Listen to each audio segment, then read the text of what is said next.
Good evening.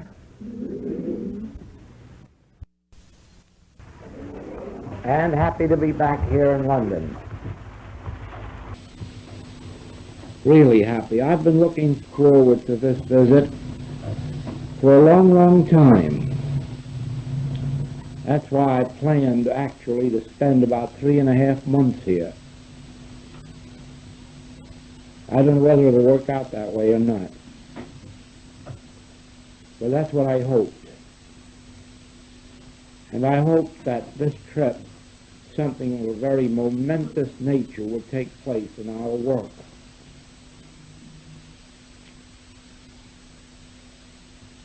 Whether or not it does is really up to you. I've done as much as I can in preliminary work. I had in mind a great many more things for this trip because I thought probably we were going to have a meeting almost every week for 3 months to get something started in the right direction. And if anything comes of it at all, it will have to come through you.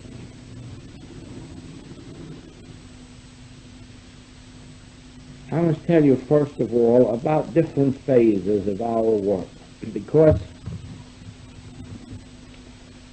when our work started here in England, I realized how strange it must sound to you.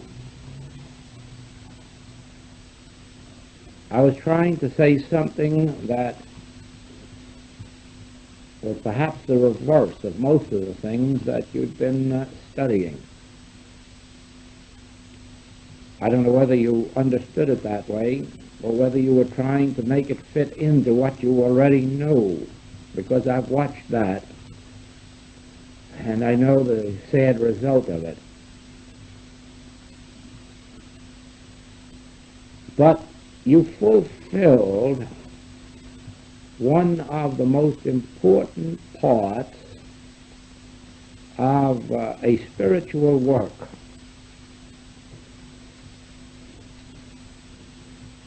You were attracted to it. Now that's the first and most important part, because without that nothing else can happen. In other words, when our work is first presented, there are mixed audiences, that is, mostly those of either Christian Science, Unity, or some other form of New Thought background. And very quickly, these audiences dwindle.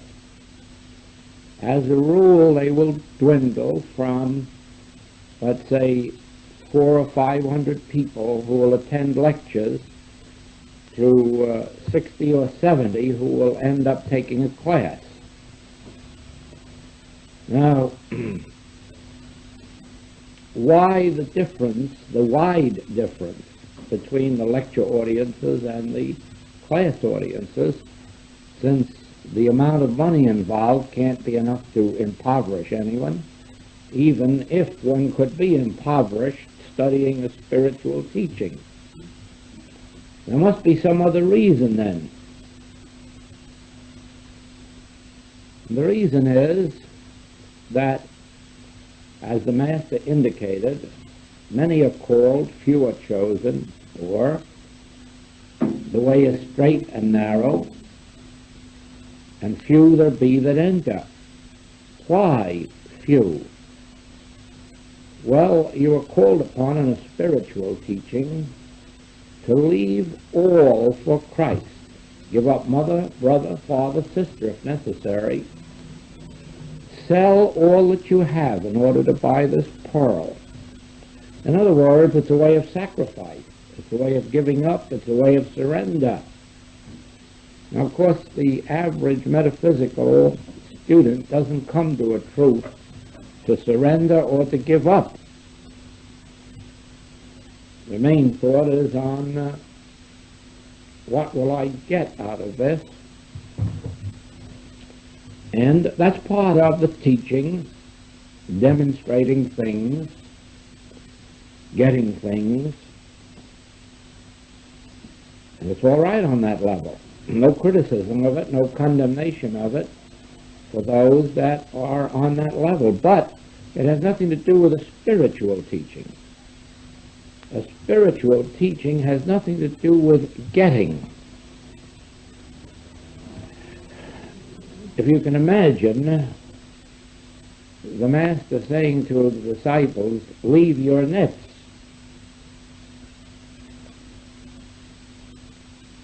Then you get some idea of what it means to not get, but surrender. Or if you can imagine the disciples, the apostles, the 200, going about, taking no thought for their life, taking neither purse nor scrip, suffering persecution, later on death itself. You will certainly realize then that the way of the Christ is not a way of getting, it's a way of surrendering, giving. Now, I realize that when students hear me at first, they do not gather that. They gather that we're quickly going to mount onto cloud 9, 10, or 11.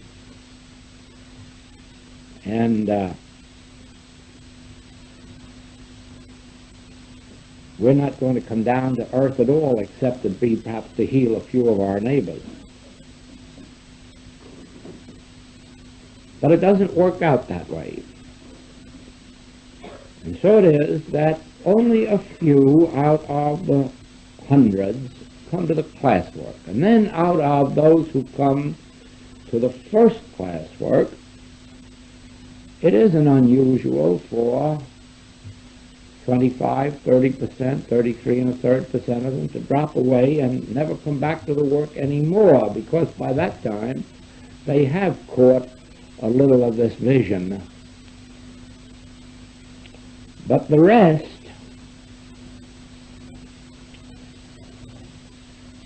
they become the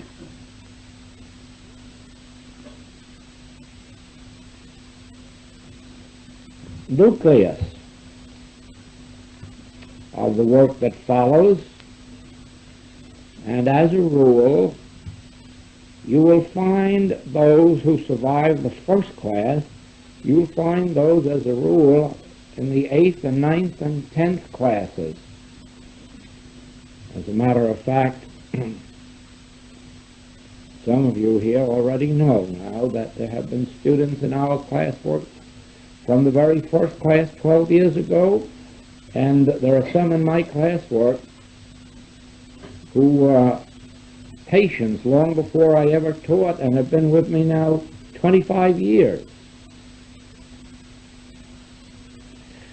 So that out of these who comprise the nucleus, a very strong activity follows.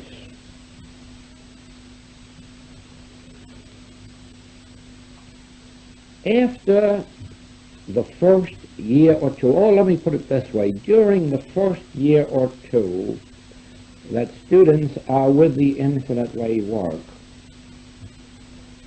they do not come in contact with any of this surrendering or giving. It is all primarily a getting. In other words, they begin to get healing. Their personal lives begin to be adjusted. Harmonies come into their experience. Greater health, sometimes a greater supply, greater sense of peace, And no demands are made upon them, since the Infinite Way has no memberships, has no dues, never asks anyone to support it, and outside of the very little that is contributed toward classwork, nobody is under any obligation at any time to do anything more than that. And so it's really, the students are all on the receiving end and not on the giving. But somewhere in that second year, that's where we begin to run into a little trouble. We begin to, if it isn't the second, it's the third. And in some cases, it isn't until the fourth. And then the trouble begins. And it always happens in the self-same way. The ego gets into the picture. And students begin to realize that if they are really to attain spiritual grace, that they are called upon to surrender human traits. Not only their evil ones, oh no, that they would love to do, but here's where the trouble comes in, some of their nice ones, their good ones.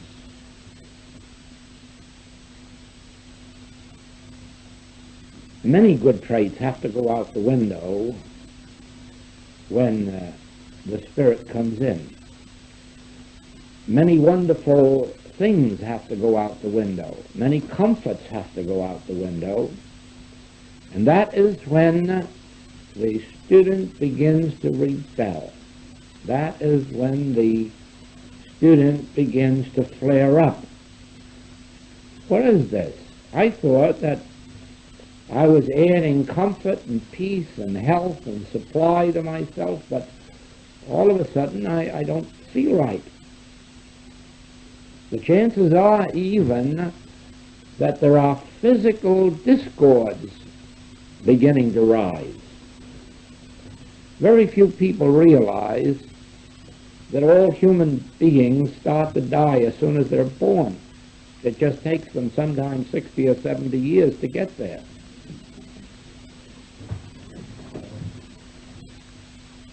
Very few people stop to realize that no matter how healthy they may be outwardly, regardless of how painless their bodies may be, that there are very often diseases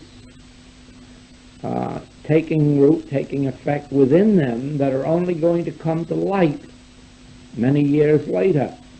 And then sometimes the doctor says, oh, if you had only told me a few years ago, we could have saved you, but now it's too late. And you say, well, I didn't know it a few years ago. I didn't have any pains or discords. So it is that the human body has within itself many, many potentialities of discord, of error, and left to themselves, they would just keep on multiplying until they got bad enough to be painful. But under a program of 2 or 3 years of very serious spiritual work, these errors are not permitted to lie dormant. They are roused up. Now, the minor ones have all sloughed off. The minor ones have been healed. The minor headaches or indigestion or bowel disorders or corns or bunions or calluses, the little trivialities that disturb the ordinary human body disappear of their own nothingness. But the more serious ones now are rooted out, and they become troublesome, because now is the time when they must be made to disappear. They cannot be allowed to remain there dormant, to spring up 5 or 10 years from now. Now is the time when they must be met, and they usually wait until you've really got enough understanding with which to meet it. Now, it isn't only physical discords, but the ego itself is very dormant in most people because it has no opportunity, or very little opportunity, to be catered to. You've perhaps heard some people give testimonies in a church and find that when they got to their feet to speak that they couldn't sit down. Well, you usually find they didn't have much opportunity at home to do any talking, and now the ego is given free rein, and it doesn't know how to control itself. So it is that people who ordinarily receive no honors, no glories, are apt to be just little nobodies, like really all of us are in our true identity as humans. All of a sudden, we begin to blossom out, and we either get to be the head of a committee, or we get to be a teacher or a practitioner or something or other, and then the dear little ego starts to be fanned, and all of a sudden it begins to find itself with great dignities and titles and whatnot. And then comes the period of rebellion that I spoke about before, the inability to quiet itself, and a period of struggle ensues. In other words, during this second, third, or fourth year of a very serious spiritual study, you can really expect the worst of us to come to the surface. Whether it's a physical worst, a moral worst, a mental worst, yes, even a moral worst, because it is a very strange thing that a spiritual teaching engenders great love. It is a very great warmth, a very great relationship that takes place between students who are very seriously on the spiritual path, among practitioners and patients, teachers and students, and even among students themselves. And if this is not rightly interpreted, it can fool the very elect into believing that it's really human love, and then follow many disastrous experiences on this metaphysical and spiritual path. It is only if wisdom comes along and shows to the individual, yes, there is this great love, there is this great bond, but it's of a spiritual nature, and it has to be kept channeled in spiritual lines so that the human element does not rise to the surface, but eventually becomes refined and spiritualized. Then come the most wonderful relationships the world has ever known. So it is that in many different ways, this second, third, fourth year is a troublesome one, troublesome 2, a troublesome 3. And in many ways, our worst side of ourselves comes to the surface, and if it's not wisely handled, we can find ourselves not only like Lot's wife looking back at the city, the state of consciousness she'd left, but we can also find ourselves walking back to those cities, walking back to those places of outgrown consciousness, places we've long since outgrown, but now all of a sudden the goal looks so far away from us that we decide to turn back. And it is in these years that we need to watch ourselves most closely to be sure that we aren't getting discouraged, that we aren't discouraged with our problems, that we aren't discouraged with the situations that face us, but that we continue forward.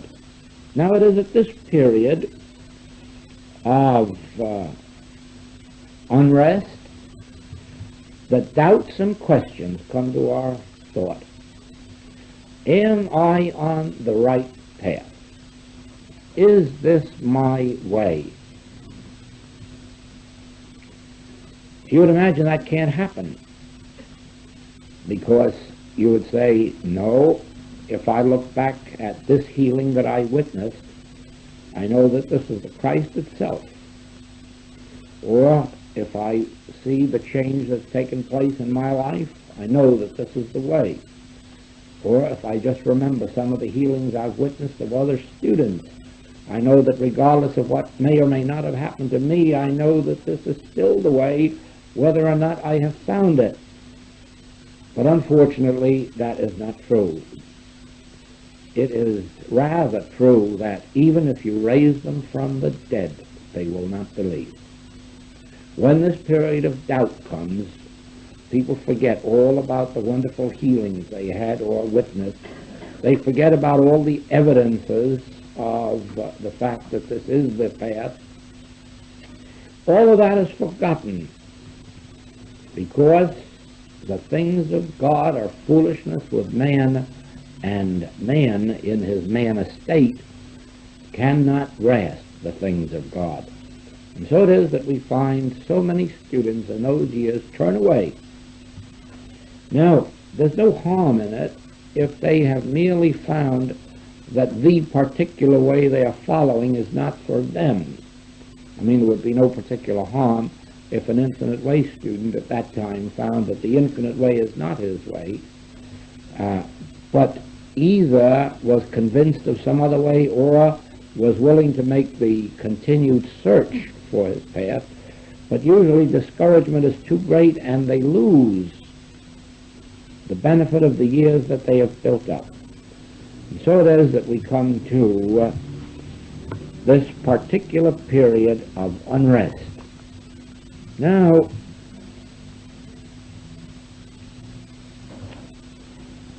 it is at this point that I am led to say to you that those who are on the path of the infinite way must remember that its goal is not more or better matter. Its goal is not merely adding more material good to you. Its goal is not merely doubling your income or quadrupling it.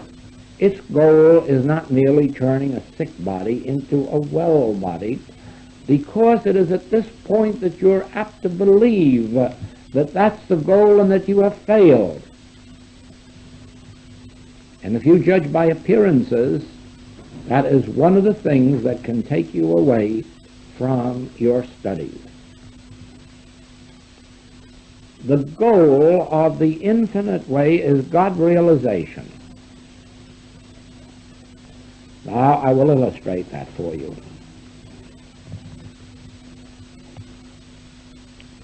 As human beings, we are entirely cut off from our source, which is God. A human being is something entirely separate and apart from God. As a matter of fact, a human being is not under the law of God. A human being cannot please God. A human being is not under the grace of God and does not benefit by God. And that is the reason that a human being can be sinful, can be sick, can be poor, can have accidents. Why? Because there is no God government. Their lives are, as the insurance companies call them, statistics.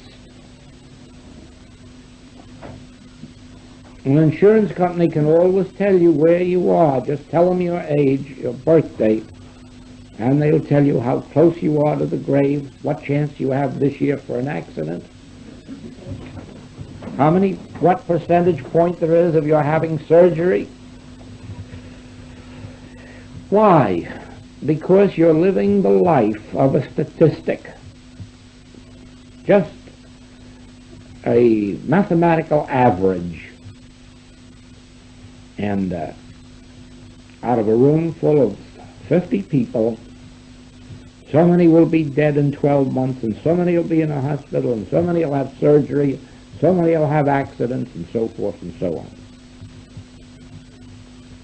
And all of this because there is no spiritual law governing them, guiding them, directing them, protecting them, sustaining them. In any given year, some people will be twice as well off financially at the end of the year as they were at the beginning, and some will be half as well off, and some will be completely broke, and some will be millionaires. The same reason. There's no law of God operating. It is a matter of economics or chance or luck or fate or what have you. Now, an individual by some grace of God, and the reason for it no one knows. There are those like myself who have convictions,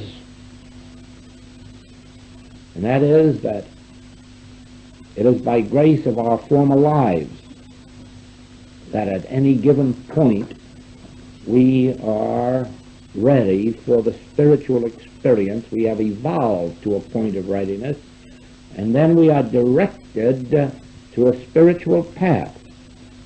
It makes no difference which one it is, because God is no respecter of persons, and once we are on the spiritual path, it would make no difference if we took a wrong one. We still would eventually evolve and arrive at the right one, because once we're on the path, we are destined to unfold to our complete spiritual reality. Now, we touch this spiritual path in one direction or another. We take one path or another. We evolve along that path as far as we can go. And then we find something that to us is higher. And we evolve then along a higher path. Some people may go 2, 3, 4, 5 different paths before they ultimately find that one which is their life path. Some find it right with their first entrance into the spiritual life. It is relatively unimportant whether we find it with our first contact or with our 21st contact. It is only important that in one way or another that we remain on the spiritual path until we arrive. Now, when we come to a spiritual path, never believe for a moment that we are anywhere near the point of arriving. In our spiritual identity, it is true that we are already there. I and my Father are one. The place whereon I stand is holy ground. All that God is, I am. That is true of my spiritual identity. That is not true of Joel the businessman walking up and down this earth as a human. It is not true of you as a businessman or a housewife or a businesswoman.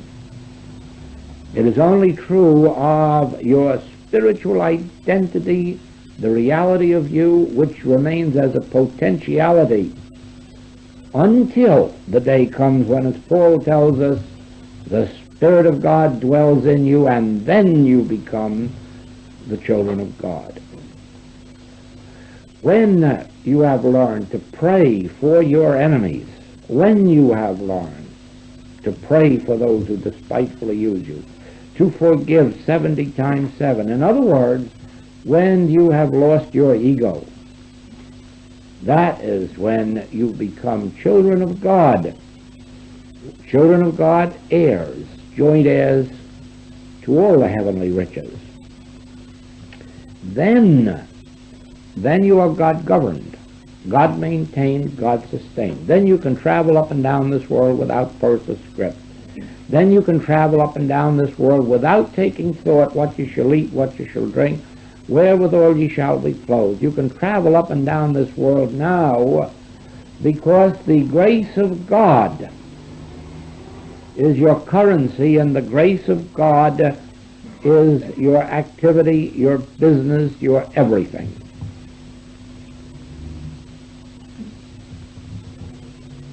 The message of the infinite way primarily is a path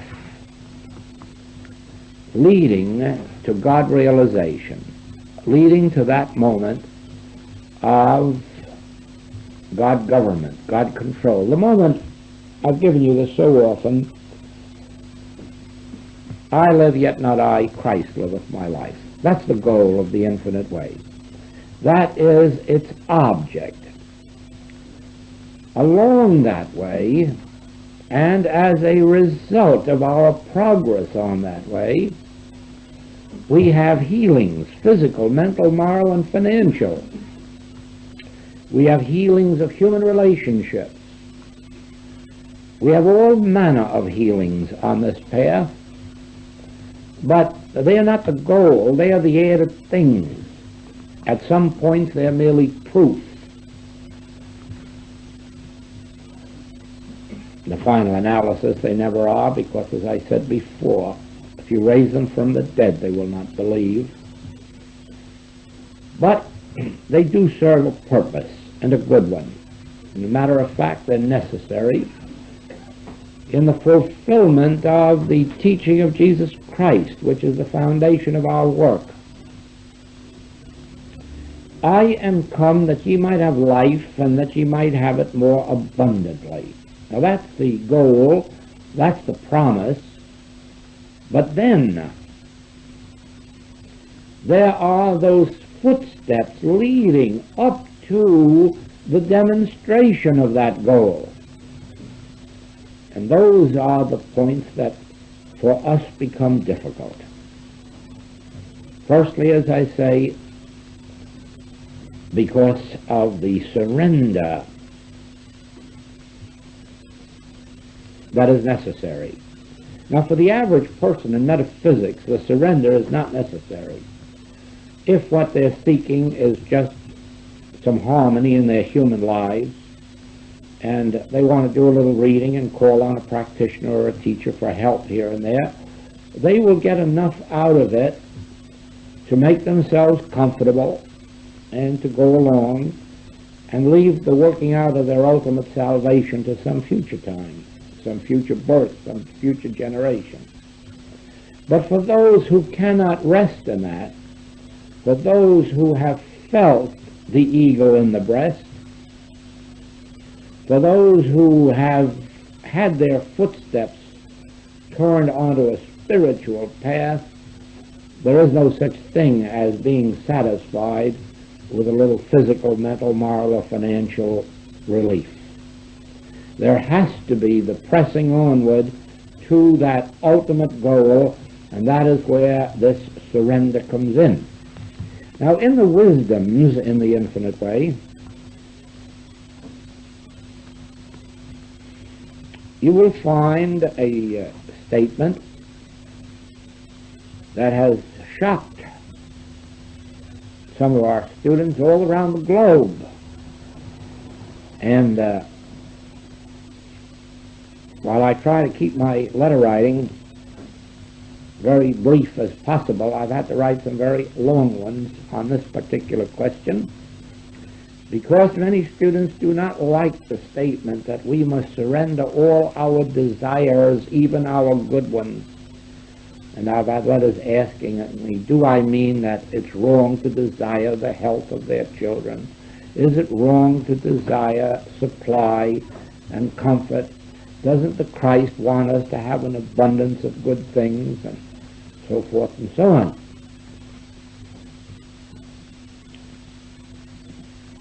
And then I have to explain that those are all very wonderful things to have if we attain them through the realization of the Christ and not as a goal in and of itself. Therefore, we must surrender all desire to the one desire, that I might know thee aright, whom to know aright is life eternal, that I might see thee face to face. Oh, that I might know God. Oh, that I might please God. Oh, that the will of God might be made manifest in me. The ability to surrender our complete selfhood so that the Spirit of God can fulfill itself in us in accordance with its will and not with ours.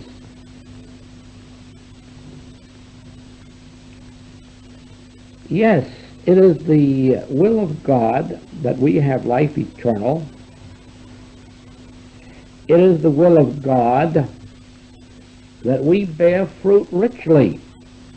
As a matter of fact, the Christ is planted in our consciousness for one reason and one only, that ye might be healed, that ye might be enriched, that ye might be made at peace, that ye might have life, that ye might have it more abundantly, that ye bear fruit richly, that if you're blind, that your eyes be opened, if you're deaf, your ears be opened.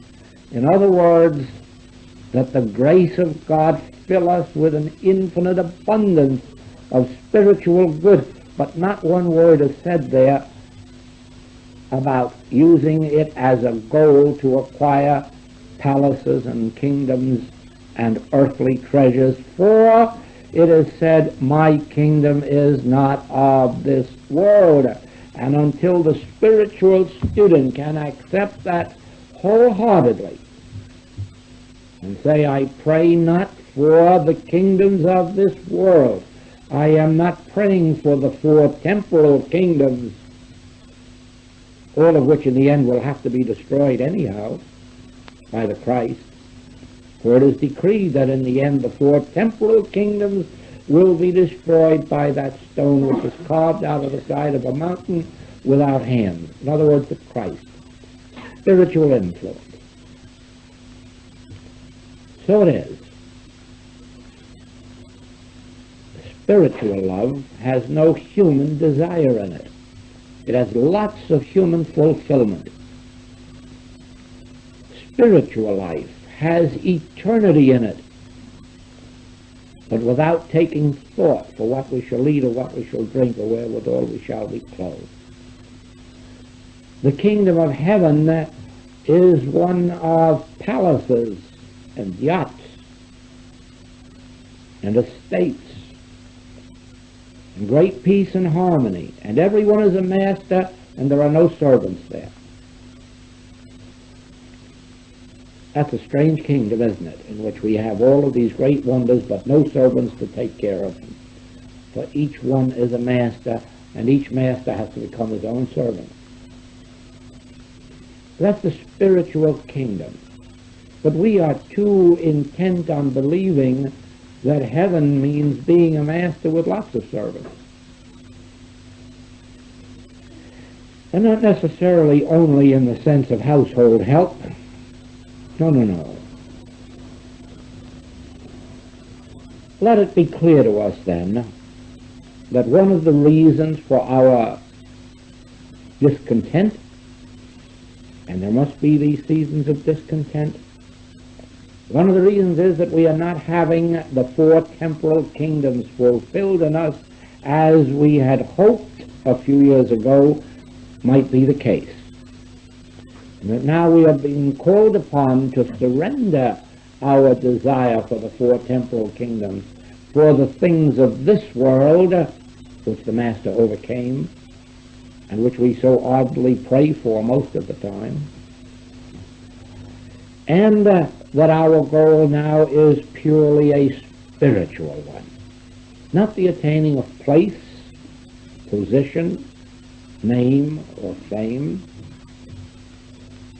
Actually, it should be clear to you who have been with this work now quite a few years, as you notice how I travel, seeking no publicity, seeking no name, no fame, seeking no newspaper notices, seeking no notoriety. You must see that the nature of this work is that of a spiritual underground in which we have no kings, we have no princes, we have no upper 10, we have no lower 5. We are all one in Christ Jesus. We are all one. There is no greater and no lesser. There are just a few who are a few years ahead of the others on the path, but realizing how quickly some of those others are catching up. No. That comes to us as a shock when we realize that in our spiritual ongoing that there are not to be places of honor, places of greatness, places of fame, places of name, that the last thing in the world we will encourage is the publicity that comes to the usual religious activity. I will tell you very openly now and honestly that on the day before we left Hawaii, one of our students, a man of tremendous wealth, offered us money into the millions without limit. Said to my wife and to me that you can have this money without limit into the millions for your purpose. What do you want to do with it? And he was told plainly, we do not wish to accept it, and we won't accept it. And we didn't accept it. Why? I will tell you why. From the day that I came into this work 28 years ago, I have had no assured income, assured on the human plane. My income has had to be demonstrated day by day, month by month, year by year. When I started on these pilgrimages around the world, I had no money to pay for them. They were demonstrated spiritually. I have never owned as much money as these trips have cost. They have been demonstrated spiritually. And why? Because how can I be in a position to tell you that the Christ realized divine grace will meet your every need if I have some wealthy backer paying my bills? Every dollar that has gone into this work has been demonstrated. Every publisher, everything that has gone into it. We have had here in London all of our writings being published by Fowler, and everything went into that. He was given the titles, he was given the books and manuscripts that already existed, and money to help produce them, and the sales that had been demonstrated for him, not for profit. He didn't pay for that. That was part of the Infinite Ways demonstration of its student body. So every single step along this way has been one of demonstration. And why? Because I have got to be in the position of telling you from experience, and not merely the experience of 20 years ago, it has to be a continuing demonstration that every single day God's manna falls, and sufficient unto that day is the manna thereof. When I can demonstrate that for you, I can prove it and show you how to do it and set you on your way. In the same way, we will be traveling this year 42 weeks out of 52. That is not resting by the wayside demonstrating a beautiful home. Yes, I have the beautiful home.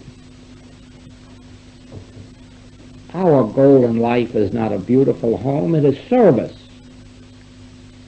It is bringing this message to human consciousness if we travel 42 weeks or 52 weeks. This is a service of living in a hotel room or sitting up in an airplane or wherever occasion may be. Why? Because I'm trying to indicate to you not only that the grace of God is my strength on these trips, that the grace of God is my health on these trips, the grace of God is my youth on these trips, the grace of God is my supply on these trips. Why? Not for my sake, no. For the sake of the teaching itself and the example that it sets to the students. Now I realize that it would be an easy thing. Many times we have been offered large sums of money in this work to finance our work. It would be a very simple thing to accept that and then to say to all the students, now for the rest of your days you have all these joys and no expenses. Do you think for a moment that I believe that that would be demonstration? No, it would be demonstration only for those who made those contributions. It would be their demonstration, not the demonstration of the students who sat by only to receive. That is why I say to you, there is a surrender in this work. There is a complete dependence on the Spirit of God. You see, in our early stages, we may turn to each other as patients and practitioners or students and teachers for help. That's a legitimate activity of this work. Many of you have experienced it. But it is not the ultimate demonstration.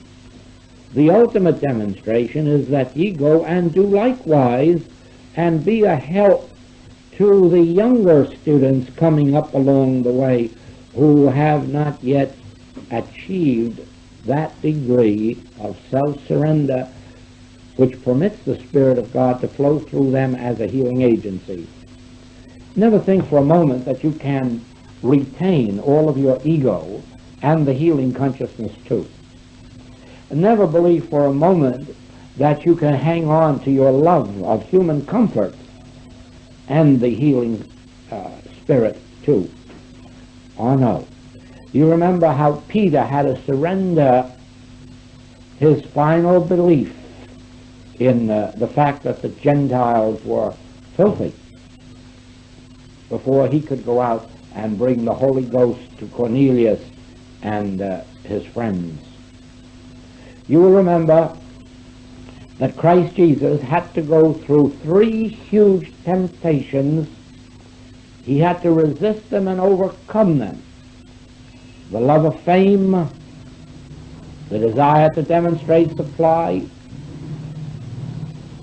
the desire to use personal powers. All 3 of these he had to overcome before he was in possession of the Spirit of Christ. Now you see, the infinite way is saying to you, as he said years ago, there is a spirit in man, there is a Spirit of Christ, and it will raise up your mortal bodies. It will be the bread and the wine and the water unto your experience. It will take you out of those bad years of the locust. There is a spirit, but there is a price to be paid for it, a surrender. You cannot add spirituality to a vessel already full of materiality. You cannot add to yourself the kingdom of heaven if you're merely trying to build 4 temporal kingdoms within yourself.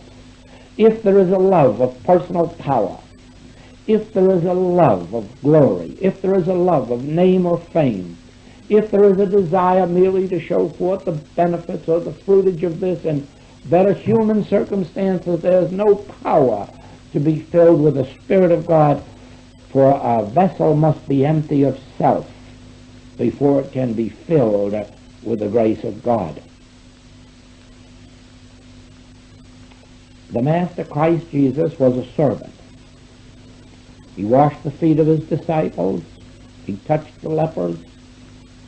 He served in any way and in every way to show that it wasn't he himself who had powers, that it was a grace of God that was operating, and not merely operating in him, but would operate in any who were willing to leave their nets, any who were willing to empty themselves of self.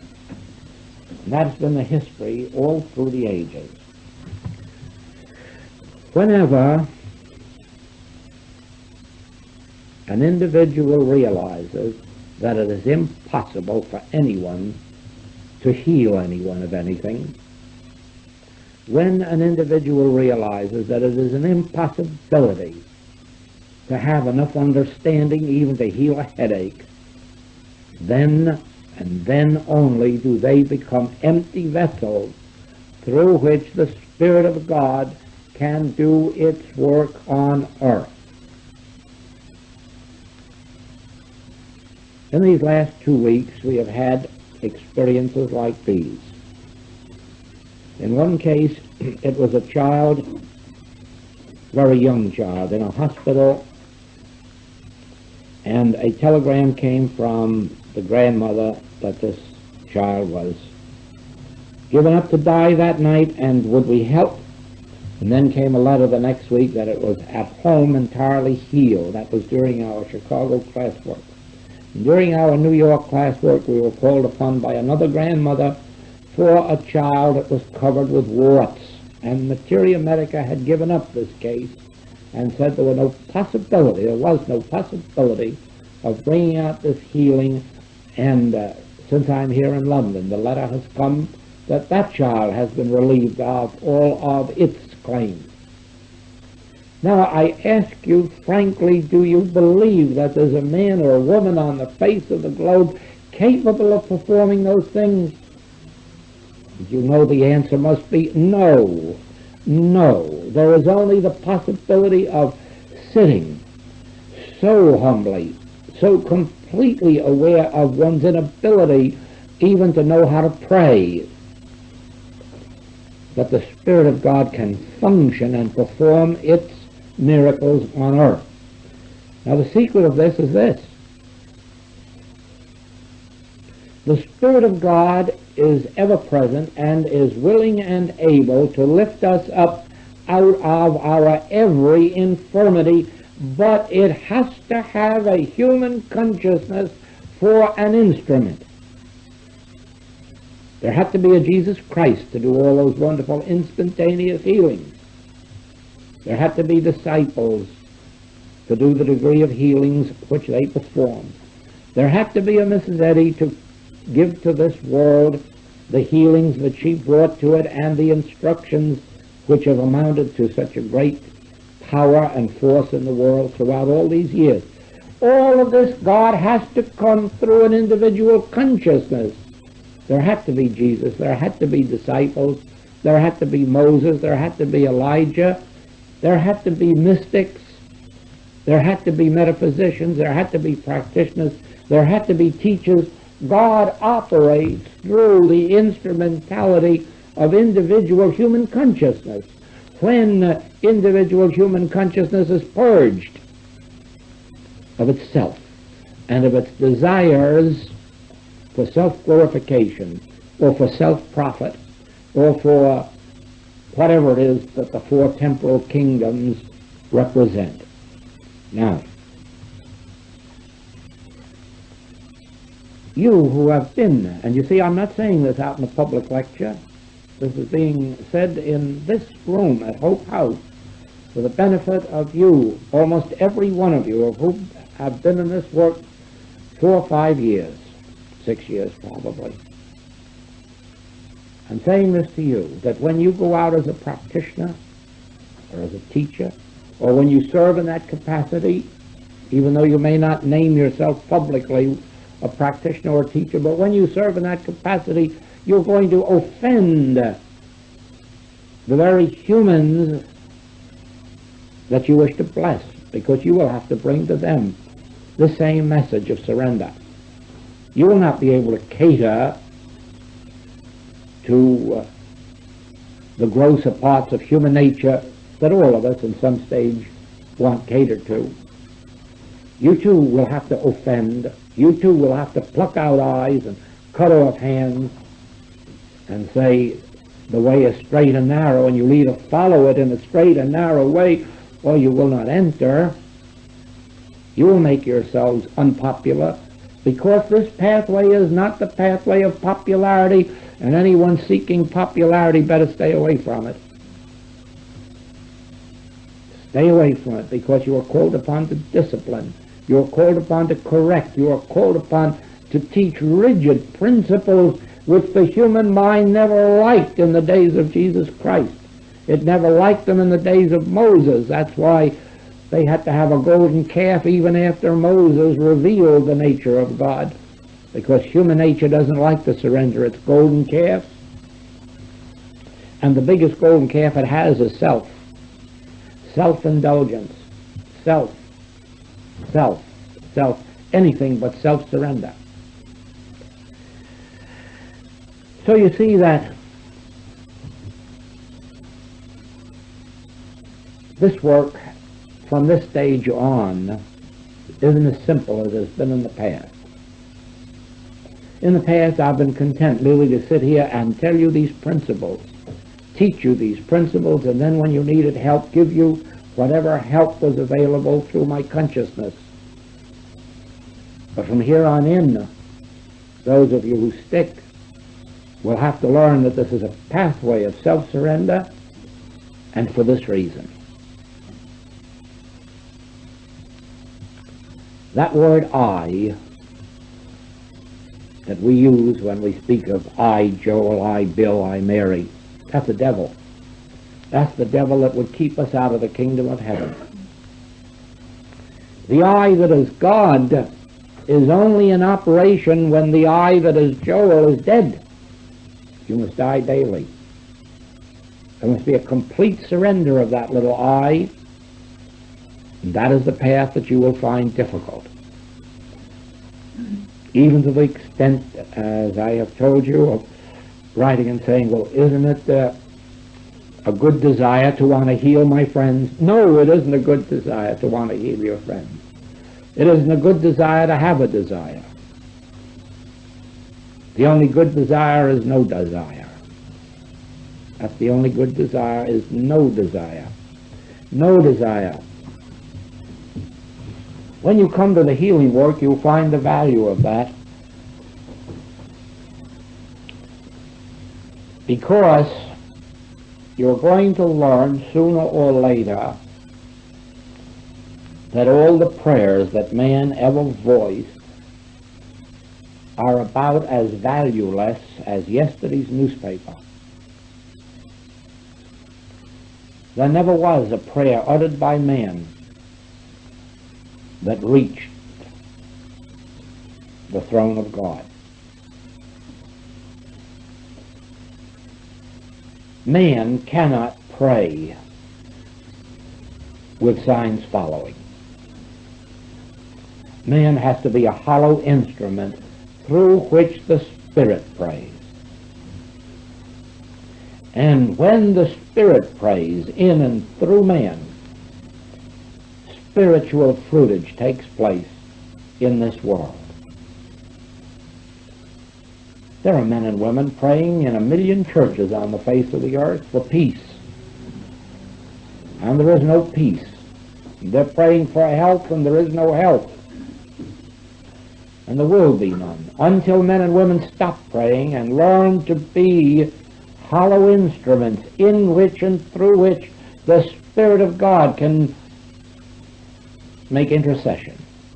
I know not how to pray, how to go out, or how to come in.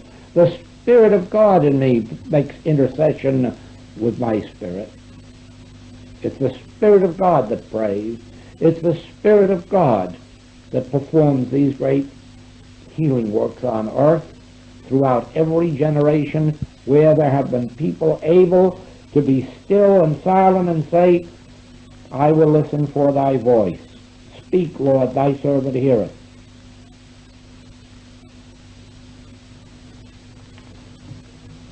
And in that emptiness inside, the Spirit of God flows.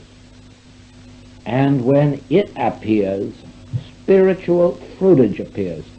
Certainly in its early stages it may be painful when it's breaking up the humanness in us, when it's breaking up the physical discords in us, when it's destroying in us the wrong moral sense that we carry around at times. Certainly there will be disturbances in our system, but we must accept those with gratitude, for it indicates that no longer are these traits, qualities, and conditions lying dormant within us. Now they're being roused up, rooted up, and we will be purified if we are faithful.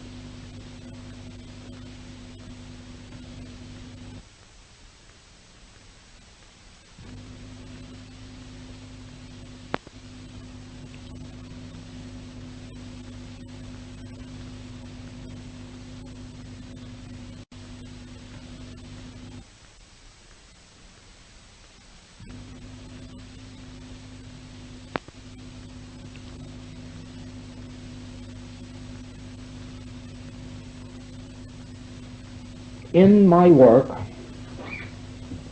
in the States, we have classwork just as we have over here, but that classwork is really a stepping stone. Out of these classes, well, first of all, out of the lecture audiences of hundreds and hundreds and hundreds, come the classes of just the 50s and 75s and 100s. And out of those classes come the dozens or half dozens who have great yearnings toward the spiritual life and who seek further guidance. And it is the work that is carried on with them that opens their consciousness ultimately to the activity of the Spirit, so that they too can begin to live that same life, not living their life, but having Christ live their life for them. The degree of that attainment lies within each individual to decide and to follow. And I hope while we're here that some of you will want to experience that greater life. So now let us stop this and have a meditation, and in this meditation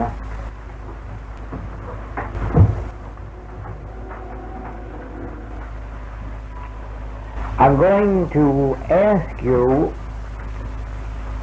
to take as your introductory word the word is, and to let it abide in you for a few moments and then disappear as you merely become receptive to the spiritual experience. Now, the reason for the word is this.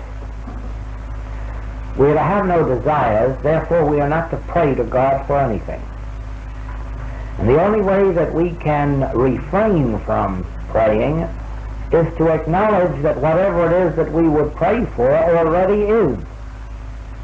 In other words, the kingdom of God already is within me, or the Lord is my shepherd. I have nothing to pray for.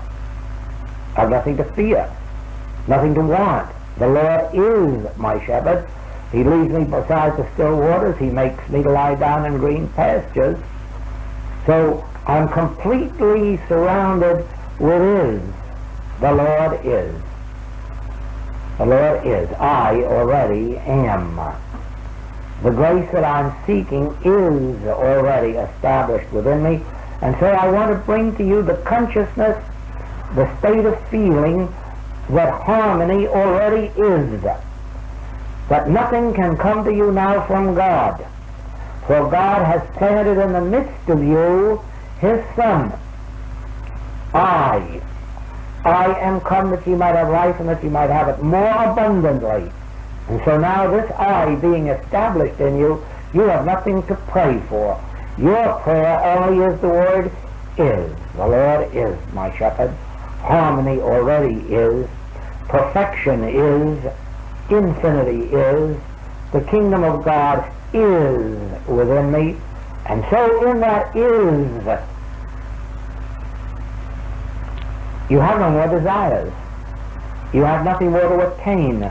You have only to abide in the word, thank you, Father, is. Everything is. Let's do that.